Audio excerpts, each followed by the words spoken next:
그래서 오늘은 저희가 이제 저번에 관심 있게 봐야 할 섹터랑 종목 얘기를 했을 때 이제 미용 의료기기 섹터의 원택을 한번 얘기를 한 적이 있었는데, 단 그때 가격이 적정 가격이니까 가격이 좀 빠지면은 한번 진입을 고려해보자 라고 했는데, 실제로 가격이 1분기 실적 미스가 나면서 많이 빠진 상태입니다. 저희가 뭐 그때 9,500원 미치면은 좀 편안하게 들어가 볼 법할 것 같다 라고 했는데, 지금 뭐 이미 20%가 넘게 빠져서 8,300~400원대 지금 주가가 위치를 하고 있습니다. 그래서 이 실적 미스에 대한 부분, 1분기 실적이 어닝 쇼크가 났는데 이게 왜 어닝 쇼크가 났는지 한번 분석을 해보고, 그렇다면 과연 이게 이제 성장 스토리가 훼손된 건지 시장의 과한 우려인지 판단을 해본 다음에, 부정적인 요인 말고 그러면 긍정적으로 볼 요인은 없는지 체크를 해서 과연 지금 원택의 밸류에이션은 매수할 만한가 한번 판단을 내려보도록 하겠습니다. 그리고 참고로 오늘 주주총회가 아니죠, 오늘 IR을 다녀와서 그 후기도 한번 같이 남겨드리겠습니다. 보면은 1분기 실적은 확실한 어닝 쇼크가 났어요. 전년 대비 21% 빠진 매출은 225억, 영업이익은 반토막 난 66억이 났어요. 이건 컨센이 워낙 기대가 높았기 때문에 컨센 대비로는 뭐 32%, 영업이익은 반토막 이렇게 난 상태입니다. 근데 여기서 이제 회사에서 얘기를 하는 게, 이건 좀 너무 과하게 숫자가 안 좋게 나온 건데, 사실 우리가 여기서 회계적 조정을 좀 해가지고 감안해서 실적을 볼 필요가 있다라는 게 이제 회사의 이야기였습니다. 회사의 이야기가 아니라 지금 원택을 커버하는 증권사들이 한 5개 이제 리포트가 나왔는데, 그 리포트들의 이제 종합적인 이제 내용입니다. 봐보면 이제 태국이랑 일본, 미국을 원래 대리점을 통해서 매출을 발생하고 있었는데 이걸 법인화를 했어요. 근데 그러면 어떤 부분이 달라지냐면, 대리점으로 이제 매출을 발생시킬 때는 수주가 나오면은 이제 물건을 배에 실어서 보내잖아요. 그러면 배에 실는 순간 그걸 매출로 인식해요. 근데 이 법인향 매출에 대한 회계 처리는 수주 발생하면은 제품을 배에 싣고 현지 법인에 도착해서 현지 법인에서 1차적으로 그걸 재고로 일단 인식을 하고, 그 이후에 최종 소비자, 즉 그 피부과 의사들한테 판매가 완료되면 그때 매출로 인식이 돼요. 그러니까 이 회사에서 얘기를 하는 부분은 이번에 한 50억 정도는 현지 법인에 지금 재고로 쌓여 있다는 거예요. 그러니까 옛날 같으면은 바로 매출로 인식이 됐을 건데, 이번에 회계 처리가 바뀌면서 이게 지금 재고 자산으로 묶여 있다. 근데 이거 곧 판매 완료되면 이거 다 매출로 인식될 거다 라는 부분이거든요. 그래서 회계 조정으로 매출을 한 50억 정도는 더 감안해서 봐야 된다. 50억을 이제 고려해서 보면 1Q 매출액은 과거랑 동일 기준으로 이제 계산을 했다면 이제 275억이었을 테고, 컨센 대비는 뭐 한 17% 정도 빠졌다고 보면 됩니다. 그래도 어쨌든 역성장했다는 거는 뭐 변함이 없죠. 이익단에도 이제 회계 조정이 필요한 부분이 있는데, 옛날에는 선적하면은 그냥 바로 매출로 인식이 되니까 이런 회계 처리가 없었는데, 지금 선적해서 재고로 잡히는 이런 단계가 있다 보니까 선적 중인 장비는 일단은 매출 채권으로 계상을 해야 되거든요. 매출 채권은 어쨌든 얼마 정도는 대손상각비로 인식해야 되는 부분이 있어요. 쉽게 생각하면은 내가 장비를 팔기로 하고 대금을 받을 돈이 있는데 이 돈을 회수를 못할 비율이 있잖아요. 네네. 뭐 거래처가 진짜 뭐 쓰레기라든지 튀었든지, 그래서 확률적으로 몇 %는 내가 돈을 회수를 못할 수 있다. 이런 부분을 이제 감안해서 대손상각비라는 걸 잡는데, 요거를 회계법인이랑 이제 얘기를 해가지고 잡은 게 한 14억 정도라는 거죠. 그 다음에 앞에 이 매출이 회계 처리가 바뀌면서 50억 원어치 덜 잡혔다 그랬잖아요. 그럼 얘네가 지금 영업이익률이 1Q 보니까 뭐 한 32% 정도 나오더라고요. 요게 매출로 잡혔으면 50억 원어치가, 영업이익도 16억 원어치 정도가 잡혔겠죠. 그러니까 옛날 기준으로 하면 이익도 14억, 16억, 한 30억 정도는 더 났을 거다. 그렇기 때문에 1Q 영업이익도 한 96억 정도가 돼서 컨센 대비 반토막까지는 아니고 뭐 한 27% 정도 하락을 했을 거다라는 거죠. 근데 이 부분은 이제 회계적 이슈인데, 어쨌든 그걸 감안해도 실적이 뭐 조금 나아지긴 하지만 어쨌든 아쉬운 건 팩트예요. 그러니까 마이너스 50.7이 아니고 마이너스 27% 나왔으면 그때 실적 발표일에 주가 23% 빠졌잖아요. 그쵸. 그러면 한 20% 정도 빠졌겠네요. 뭐 그랬을 수도 있고 뭐 10몇 프로 빠질 수도 있고, 네. 어쨌든 그래서 사실 회계 이슈는 그냥 미세하다고 저도 생각을 해요. 일단 실적이 미스가 난 건 맞아요. 그거는 인정을 하고 가야 됩니다. 그래서 보면은 이제 실적이 꺾인 걸 보니까 얘네의 성장 스토리가 훼손된 건가, 아니면 좀 시장의 우려가 과한 건가, 성장통인가, 이걸 지켜볼 필요가 있는데, 일단 성장 스토리가 훼손됐다라고 보는 근거는 지금 경쟁 업체가 굉장히 1Q의 고성장을 이뤘어요. 지금 이거 똑같이 RF 미용기기 덴서티라는 기계를 파는 제이시스 메디칼 이 회사는 엄청난 고성장을 지금 이루고 있습니다. 그래서 이렇게 후발주자가 치고 오니까 내수 경쟁이 뭔가 심화되는 거 아니냐라는 우려가 발생할 수 있어요. 올리지오죠. 올리지오의 시장 지배력이 약화됐다. 프리미엄을 박탈해야 된다. 원택의 성장 스토리는 끝났다. 일리가 있죠. 그 다음에 이 올리지오 장비 매출이 굉장히 많이 줄었거든요. 지금 YOY로 거의 50% 정도 역성장을 했어요. 그래서 숫자를 보면은 장비를 많이 못 팔았다는 거죠. 전년도 대비. 요건 팩트예요. 그러니까 우려가 생길 수 있죠. 충분히. 근데 이 부분을 이제 조금 더 자세히 들여다보면 이 추론이 좀 잘못된 추론일 수 있겠다라는 생각이 들더라고요. 이 리포트들의 이제 뷰를 종합해 보면은 원택의 내수 수요는 장비 매출로 판단을 하면 안 된다. 소모품 매출 추이로 봐야 된다. 라는 의견이 있는데 이게 논거가 저는 약간 합리적이라고 생각이 되는 게 지금 20년까지 올리지오의 누적 판매 대수가 거의 한 1200대 정도 돼요. 근데 22년도까지 전국에 있는 피부과 개수가 한 1400개 정도 되거든요. 그러니까 피부과가 1400개인데 이미 올리지오를 20년까지 한 1200대를 판 거예요. 그러니까 이 정도면 사실 기계를 팔 만큼 팔았다고 볼 수도 있잖아요. 물론 대형 피부과는 올리지오 기계를 뭐 2개, 3개 이렇게 갖다 놓고 할 수 있지만 어쨌든 이게 시장 초기는 아니라 어느 정도 성숙기에 접어들었다고 봐도 무방하다는 거죠. 근데 전국 피부과 2022년까지 전국 피부과 1387개 된 거는 실적 발표 전에도 저렇게 되지 않았나요? 이 전망치가 나올 때도 지금이랑 똑같은 상황이었잖아요.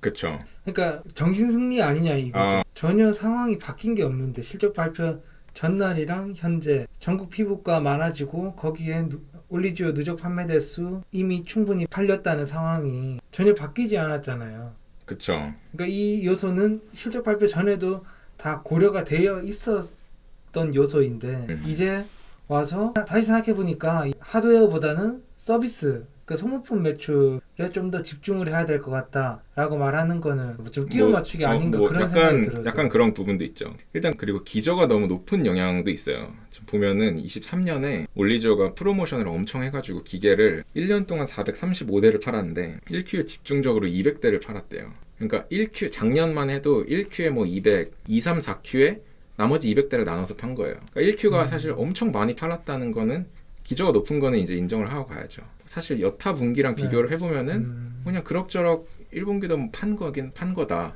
라고 볼 수도 있는 부분이죠. 하신 말씀도 맞는 것 같아요. 전국 피부과 개수 이미 알고 있었던 건데 뭐 이제 와서 그걸 갖다 붙이는 거는 조금 갖다 붙이는 거 아니냐라는 것도 뭐 그것도 뭐 일리가 어느 정도 있는 것 같네요.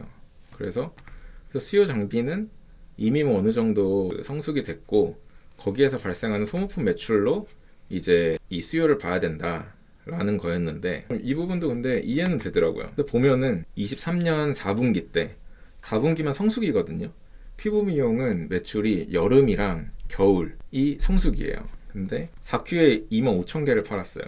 그러니까 월 평균 한 8,300개씩 팔았다는 거죠. 24년 1Q를 보면은 37,000개가 소모품이 나왔거든요.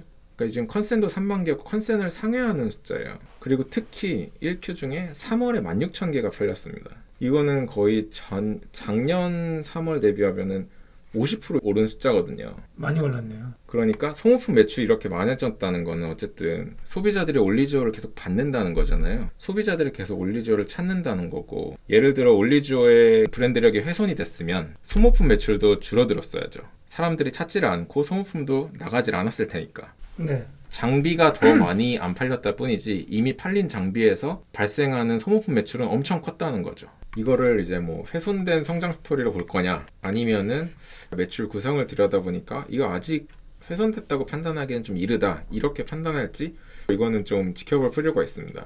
그래서 부정적인 이슈는 이제 알겠고, 긍정적으로 좀 기대해 볼 만한 부분은 없나 이번 실적에서 보면은 해외 영업에 대한 부분이 포인트라고 생각을 해요. 이 원택 성장의 핵심은 해외양 장비 매출이다. 보면 23년에 연간으로 해외양 장비 매출이 244대가 발생을 했는데 지금 24년 1Q에 이미 164대가 수주가 됐어요. 그러니까 23년 전체 판매의 이미 70% 가까이를 달성을 해버린 거예요. 뭐 컨센서스 다 상회한 수치예요. 이거는 이번 실적에서 해외 매출은 컨센 대비 훨씬 서프라이즈가 있었다. 근데 이 부분이 이제 지금 가려진 거죠. 이 부분은 좀 긍정적으로 앞으로 봐야 되지 않냐. 이게 지금 이제 월별로 관세청 수출 데이터를 조회를 한 건데 지금 전분기 대비 올 1, 2, 3월 다 거의 40에서 50% 가까이 지금 성장한 거예요. 그러니까 수출 성장은 엄청나게 지금 이루어지고 있다는 거죠. 저게도 특히 좋은 게 앞서 말씀 주셨지만 그 레버리지 효과가 있잖아요. 장비 한 대 팔리면 그 뒤로 소모품이 지속적으로 나가는 구조기 때문에 그쵸. 더 좋은 상황이네요. 해외향 매출은. 그쵸. 그러니까 국내 시장이 저희가 이제 포화라고 생각을 했으면은 국내 시장은 이제 장비 팔아먹고 그다음에 영업 레버리지로 지금 이제 팁 팔아먹는 것만 남아있다고 보면은 비약을 해서 해외는 이제 장비 매출 시작이고 그 뒤따라오는 팀 매출은 아직 거의 시작도 안 한 단계라고 보면 되는 거죠. 그래서 해외 매출에 대한 좀 기대감이 발생할 수 있다. 근데 이게 또 되게 유의미한 게 1분기는 미용 의료기기 섹터의 전통적인 비수기거든요. 근데 비수기에 지금 이미 전년도 판매 70% 가까이를 달성을 해버린 거예요. 그러니까 성수기인 올해 2분기랑 올해 4분기를 기대를 하면은 지금 이 숫자가 어디까지 커질지를 좀 예상을 사실 하기가 쉽지가 않아요. 그리고 이번에 해외 매출 향해서 매출 발생이 높아진 이유 중에 또 하나가 이 태국 법인인데 태국 법인은 사실 1월부터 영업을 한 것도 아니에요. 지금 2월부터 영업을 했는데 이런 수치가 나온 거거든요. 그러니까 올 성수기인 2분기랑 4분기 는 기대를 한번 해볼 법하다는 거죠. 그리고 뭐 2분기에 이제 타 국가들과의 미팅도 많이 잡혀 있다고 하는데 대개 이 대규모 수주는 이런 미팅 후에 발생을 해왔다고 하더라고요. 이것도 한번 기대를 해볼 수 있는 부분이고 앞서 말씀드린 것처럼 지금 해외에서 이렇게 장비 매출 잘 나오고 있다는 거에 더불어서 소모품 매출은 아직 시작도 안 한 거거든요. 그러니까 해외에서 장비 매출이 확 늘고 나면은 그거 이상으로 영업 레버리지를 일으켜주는 소모품 매출도 뒤따라 이제 발생을 할 거다 라는 거죠. 그리고 이 매출 이연 이슈는 어쨌든 법인 설립 초기에만 발생을 하는 이슈거든요. 그래서 법인이 안정화돼서 일정 정도의 재고도 계속 가지고 있고 그 재고를 가지고 이제 영업도 원활하게 돌아가면은 이 이연 이슈는 이제 점점 사라질 이슈예요. 그 다음에 상반기 내에 올리지오 브라질 승인 허가 지금 아직 기다리고 있는 이슈가 있죠. 지금 이제 5월 중순이니까 상반기 얼마 남지 않았죠. 상반기에 올리지오 브라질 승인이 나면 이쪽에서 또 매출 성장이 얼마나 일어날지 지금 저희 모르는 거고 미국 법인도 이제 직판 채널 가동을 시작해서 병원으로 지금 데모 장비를 많이 납품을 하고 있더라고요. 데모 장비라고 하면은 이제 의사들한테 뭐 한 일주일만 써봐, 2주일만 써봐 이러면서 뭐 한번 이렇게 체험할 수 있게 주는 건데 이게 지금 굉장히 활발하게 이루어지고 있대요. 반응이 좋으면은 이거 뭐 매출로 이루어지겠죠. 그리고 20년 말에는 지금 중국 승인 허가 이슈가 기다리고 있습니다. 중국 시장에서 또 얼마나 매출이 발생할지 기대를 해볼 수 있는 부분이고 이 원택의 그런 밸류에이션은 그래서 긍정적인 부분, 부정적인 부분 다 알겠고 그래서 밸류에이션은 매수할 만한가 보면은 이건 지금 뭐 신한투자증권의 데이터인데 신한투자증권은 이익을 조금 높이 추정을 해서 제가 이제 1Q 실적 쇼크를 다 반영해서 그 5개 증권사 리포트들 업데이트된 거 실적 추정치를 가져와 보니 당기순이익이 보통 이제 390억에서 550억 사이로 그래도 보더라고요. 24년 기대 실적을. 그럼 미니멈 값인 390억으로 해도 현재 낙폭을 고려한 원택의 PER은 18배 수준이거든요. 이미 섹터 평균 이하로 떨어졌습니다. 이번 하락으로 인해서. 진입을 해볼 법한 밸류에이션 수준이 아닌가 하는 생각이 들더라고요. 그래서 이 여태까지 이제 이런 숫자를 봤을 때 이거 절대 뭐 사라고 권유를 하는 건 아니고 제 뷰를 그냥 말씀드리는 거예요. 이게 지금 이 1Q 실적을 토대로 움츠려야 될 상황인가 아니면 기회를 엿봐야 될 상황인가를 정말 잘 한번 판단을 각자 해봐야 돼요. 그러니까 숫자는 어차피 이미 지나간 과거예요. 1Q 숫자는. 그러니까 후행하는 데이터라는 거죠. 이 후행하는 데이터가 공포스럽게 나왔다 그래서 그게 행동의 근거가 되면은 안 되거든요. 그러니까 뭔가 숫자 이면에 숨겨진 의미를 각자가 찾고 그걸 근거로 아 얘네 성장성이 깨졌네. 그래서 뭐 손절을 하든 아니면은 이번에 숫자는 잘 안 나왔는데 향후에 뭔가 엄청난 성장성을 보일 만한 부분들이 어느 정도 좀 엿보이네 라고 해서 추매를 하든 각자 판단을 행동을 뭔가 해야 된다고 그래서 생각을 합니다.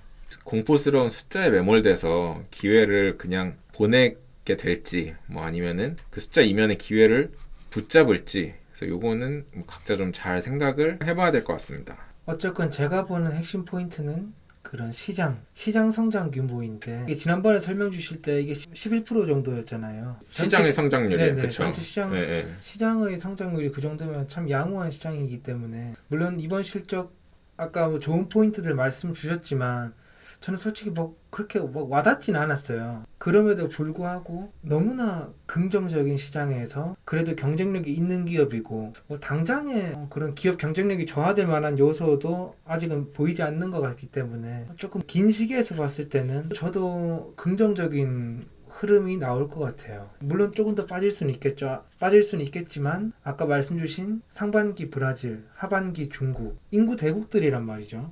그게 뭐 물론 승인이 안 날 수도 있겠지만 이게 뭐 먹는 의약품이 아니기 때문에 승인이 날 가능성이 높고 그거를 뭐 기대하고 들어가면 그래도 괜찮은 성과가 있을 것 같다는 생각은 듭니다. 네, 저도 이제 종합적으로 한번 생각을 해보면 국내 매출은 실적은 사실 조금 긴가민가한 부분이 있어요.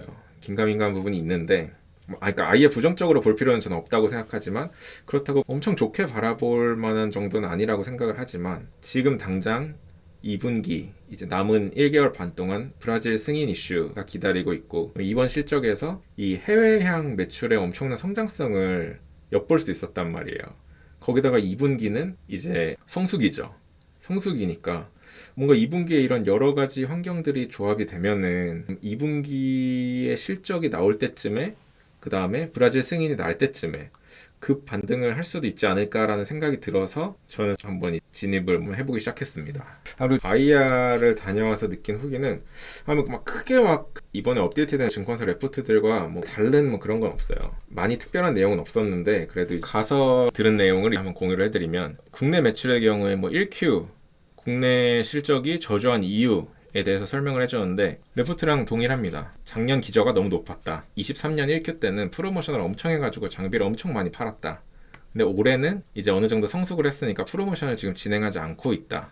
그래서 이런 부분이 있었고 그 다음에 앞서 제가 설명해드린 그 회계 이슈 부분 때문에 매출이랑 이익이 조금 작은 것처럼 나온 부분이 있다. 뭐 그리고 실제로 뭐 좀 못한 것도 있다. 라고 이제 부서장님이 직접 설명을 해주더라고요. 그리고 이제 객관적으로 그럼 1Q 때 못했으니까 지금 2Q 때는 잘하고 있냐? 사실 4, 5월도 지금 크게 다르진 않대요. 국내의 경우에는. 그러면 국내 매출 지금 원택이 올해 세운 목표가 800억이거든요. 목표는 여전히 800억으로 잡고 있냐? 라고 했을 때 여전히 국내 매출 800억을 목표하고 있다고 하더라고요. 올리지오는 어느 정도 이제 성숙했다고 보지만 회사에 올리지오만 있는 것도 아니고 이제 타 제품들이 있다는 거죠. 신작인 올리지오 X나 이제 곧 나올 올리지오 뭐 키스 등등. 그러니까 이게 서로 대체제가 아니래요. 그렇기 때문에 뭐 둘 다 어느 정도 이제 매출을 발생시킬 수 있고 하반기에 그리고 또 신제품이 하나 나온다고 하더라고요. 뭐 어떤 신제품일지는 잘 말을 안 해주던데 어쨌든 신제품도 기다리고 있고 그 다음에 올리지오 X가 가격이 엄청 비싸다 하더라고요. 그렇기 때문에 생각만큼 빨리 안 팔리니까 이제 프로모션을 어느 정도 좀 시작을 했다고 하더라고요. 인터넷 몰에서 이게 좀 효과가 있을 수도 있고 뭐 청담동에 원택 센터를 뭐 오픈을 해가지고 피부과 의사들이든 뭐 교수들이든 와서 이거를 좀 잘 체험할 수 있게 해서 이런 식으로 마케팅을 열심히 하고 있다 뭐 이런 얘기가 있었고 그 다음에 저는 이 부분도 조금 생각해 볼 만한 부분이었는데 말하기를 미용 의료기기 시장이 사실 실제로는 그렇게 경쟁이 심한 시장이 아니라고 하더라고요. 그러니까 예를 들어 A라는 기계랑 B라는 기계랑 대체제면은 무조건 피부과에서 A만 사면 A를 사면 B를 안 사고 B를 사면 A를 안 사고 이게 아니래요. 비싼 기기가 A고 싼 기기가 B라고 하면은 어쨌든 둘 다 사가지고 오는 소비자들의 구매력이 다 다르니까 뭐 좀 구매력이 낮은 사람들한테는 뭐 B를 권하고 높은 사람들한테는 A를 권하고 이러면서 이렇게 완전 칼같이 나뉘는 대체제는 아니라고 하더라고요. 그렇기 때문에 시장 자체가 성장을 하면 무조건 그 성장을 같이 따라갈 수 있는 기업이다 라는 느낌이 좀 들었고 그다음에 얼마 전에 그 부사장 지분 매도를 했죠. 그래서 지분 매도한 이유에 대해서 설명을 해줬는데 뭐 본인이 이번에 스탁옵션 권리 행사를 함으로써 주금 납입해야 되는 돈이랑 뭐 세금 내야 되는 돈이 뭐 9억 정도가 됐대요. 그래서 근데 이거를 뭐 개인적인 이유지만 뭐 본인은 이 정도 대출이 안 나온대요. 그래가지고 어쩔 수 없이 원택 주식을 뭐 저 정도 팔 수밖에 없었다 라고 설명을 하긴 하더라고요. 대출이 많나 보네요 이미.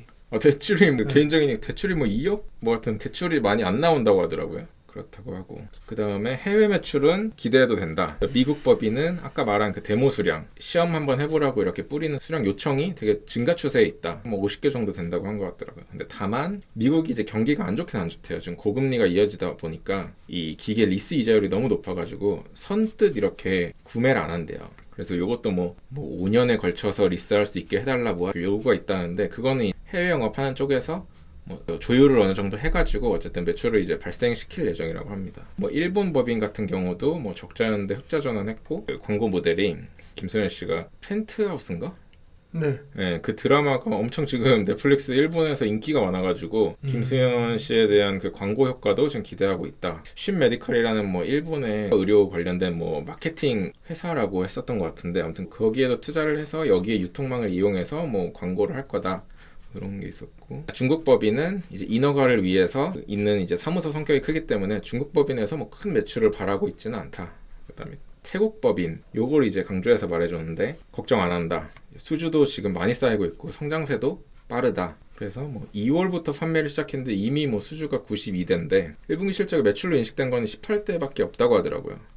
나머지 이제 뭐 74대는 점점 4월, 5월, 6월 뭐 이렇게 해가지고 다 매출로 이제 인식이 되겠죠. 그렇기 때문에 태국 법인 매출은 걱정 안 한다. 이연 매출에 대한 부분도 사실 이번에 50억이 덜 잡혔다고 했는데 그거는 해외 법인 향 매출이 이제 그만큼인 거고 해외 법인에서 그 해외 의사들한테 또 팔 때는 거기에 마진을 붙이잖아요. 네.